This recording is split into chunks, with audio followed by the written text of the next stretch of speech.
Assalamualaikum warahmatullahi wabarakatuh.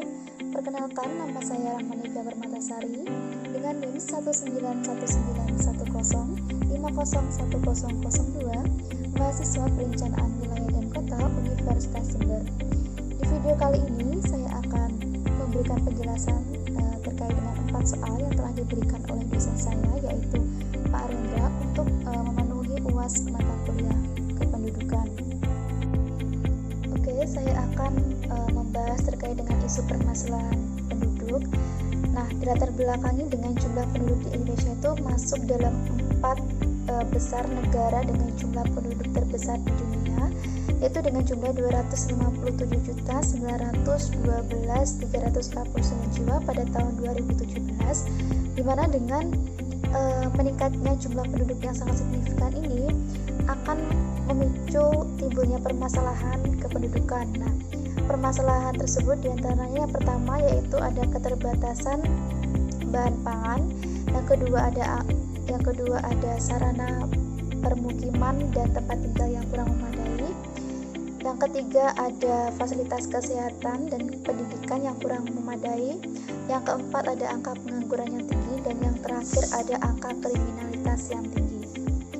Nah, dari kelima permasalahan tersebut, sebenarnya apa sih faktor penyebab dari masing-masing permasalahannya dan bagaimana solusi yang tepat untuk mengatasi permasalahan tersebut? Selanjutnya yaitu dengan adanya pertumbuhan penduduk yang tinggi, maka akan menyebabkan jumlah penduduk yang tinggi pula. Nah, untuk mengatasi 5 permasalahan yang telah saya sebutkan tadi sebenarnya ada solusi yang tepat, yaitu dengan cara mengendalikan pertumbuhan penduduk melalui program keluarga berencana atau yang biasa disebut dengan KB. Nah, tujuan dari program ini yaitu untuk menekankan pada angka kelahiran dan meningkatkan kesehatan keluarga agar lebih fokus dan bertanggung jawab nantinya pada anaknya.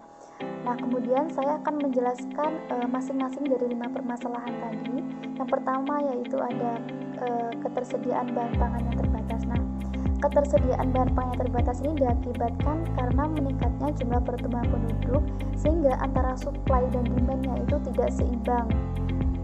Nah, apa saja sih faktor penyebabnya? Yaitu ada konversi lahan, ada jumlah penduduk yang meningkat, dan adanya kurangnya sumber daya manusia yang memadai. Kemudian solusi apa yang tepat untuk mengatasi permasalahan ketersediaan bahan pangan yang terbatas ini? Yaitu menurut saya ada beberapa solusi.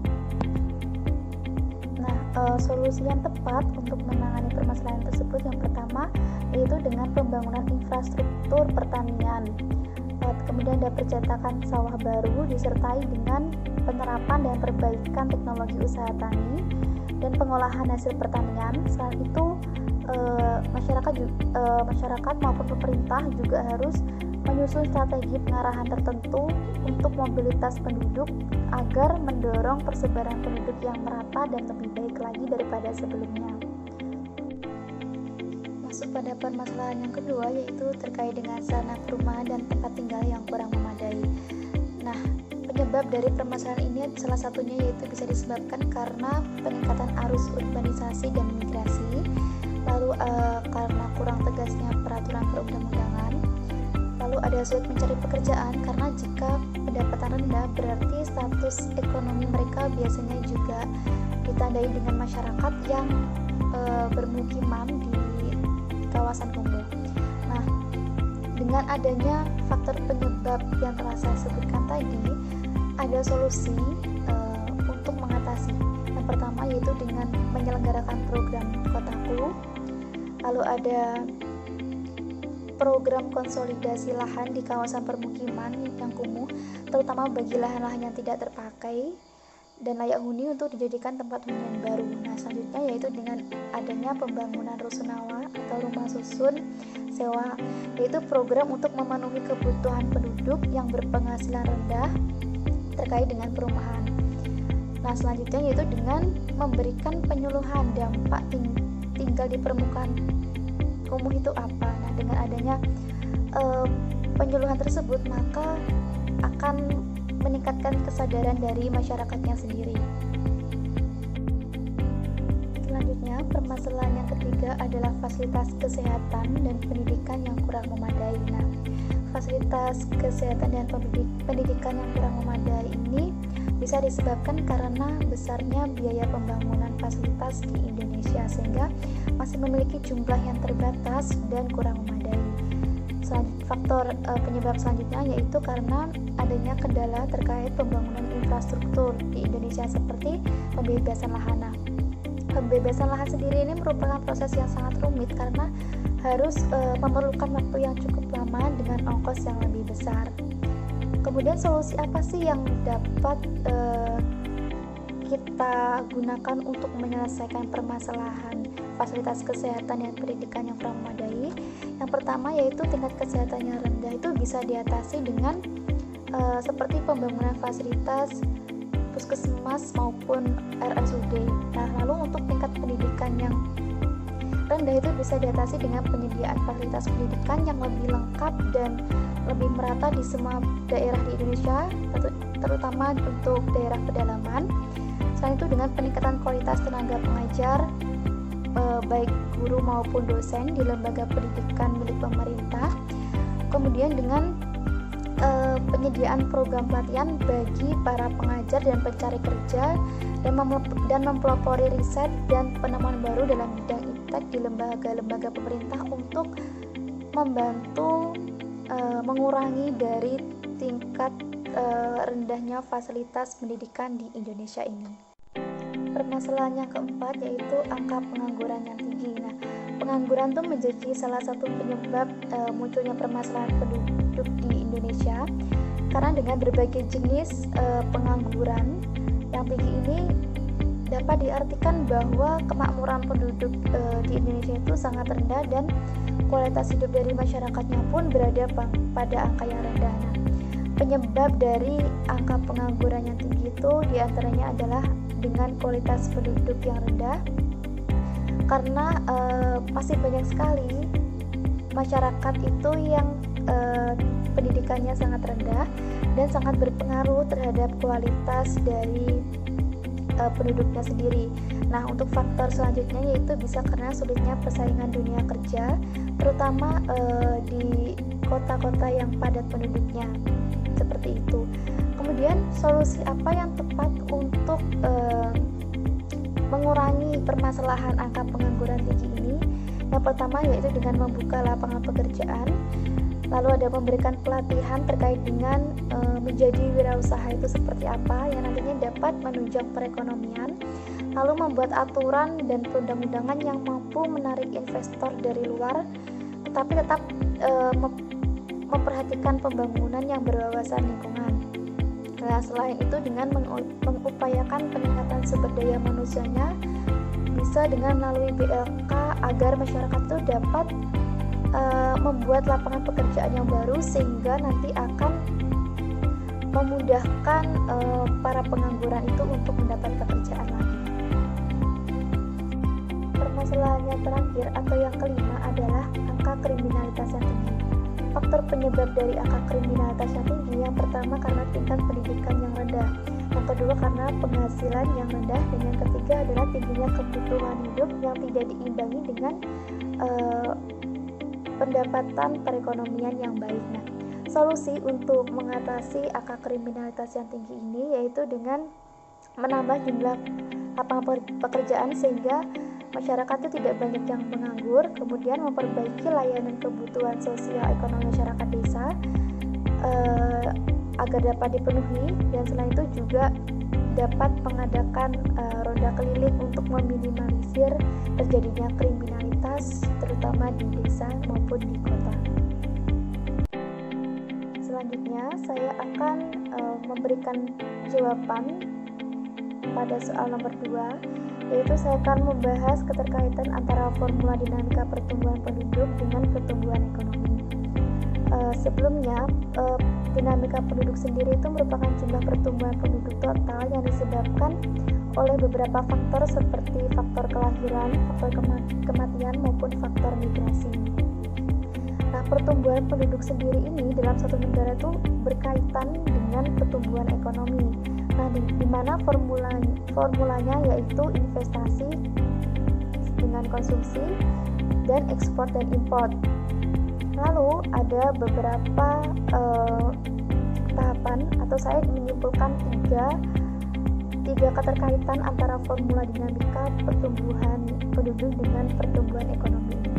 Keterkaitan yang pertama yaitu jika tingkat fertilitas tinggi dengan mortalitas yang rendah dan dengan jumlah migrasi adalah 0, maka akan terjadi peningkatan jumlah penduduk yang akan berpengaruh pada tingkat investasi dan konsumsi bagi penduduk itu sendiri. Nah, jika peningkatan penduduk ini tidak diimbangi dengan umur produktivitas yang sama tingginya, maka akan menghasilkan tenaga kerja sehingga bisa meningkatkan ekspor. Nah, dengan rendahnya mortalitas ini menunjukkan bahwa semakin tinggi angka harapan hidup seseorang itu dapat mempengaruhi tingkat kesehatan produktivitas pada setiap seseorang juga. Nah, sebaliknya jika tingkat mortalitas ini tinggi dan tingkat fertilitas ini rendah dan migrasi adalah 0, maka dapat menyebabkan penurunan jumlah penduduk, dan jika produktivitas menurun maka pertumbuhan ekonominya juga akan otomatis menurun karena kurangnya sumber daya manusia yang produktif dalam meningkatkan investasi dan ekspor. Selanjutnya yaitu jika tingkat fertilitas dan mortalitas adalah 0 dan imigrasi lebih besar daripada emigrasi, maka akan terjadi peningkatan jumlah penduduk, dan begitu pun sebaliknya jika imigrasinya lebih kecil daripada jumlah emigrasi, maka jumlah penduduknya akan berkurang. Terkait dengan soal nomor 3, yaitu diketahui jumlah penduduk di Indonesia berdasarkan hasil sensus penduduk pada tahun 1990 berjumlah 147,5 juta.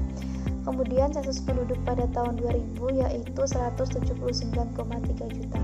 Nah, dengan tingkat pertumbuhan 1,97%, maka hitung penduduk Indonesia pada tahun 2010 dan 2020 dengan menggunakan metode aritmatika dan metode geometri. Nah, berdasarkan hasil analisis yang telah saya kerjakan,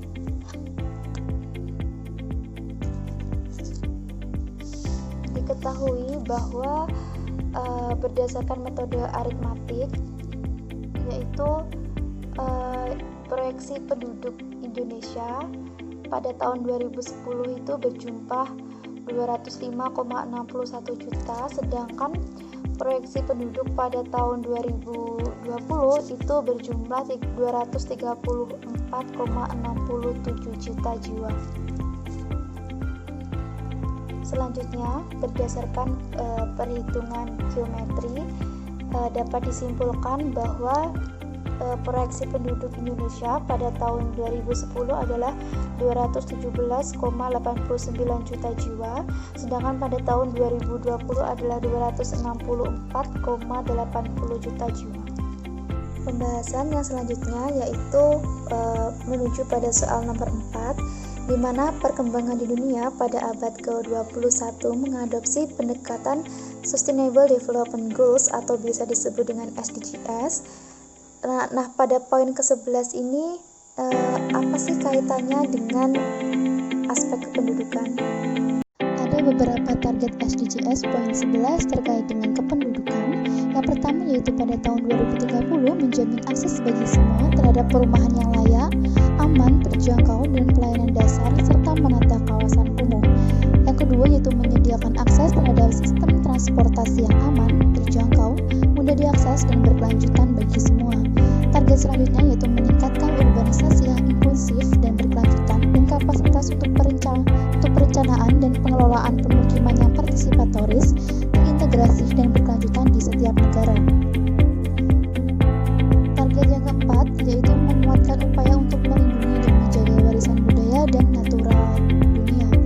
Lalu ada mengurangi jumlah kematian dan jumlah orang yang terkena dampak, dan secara substantif mengurangi kerugian ekonomi langsung yang berhubungan dengan produk domestik bruto global.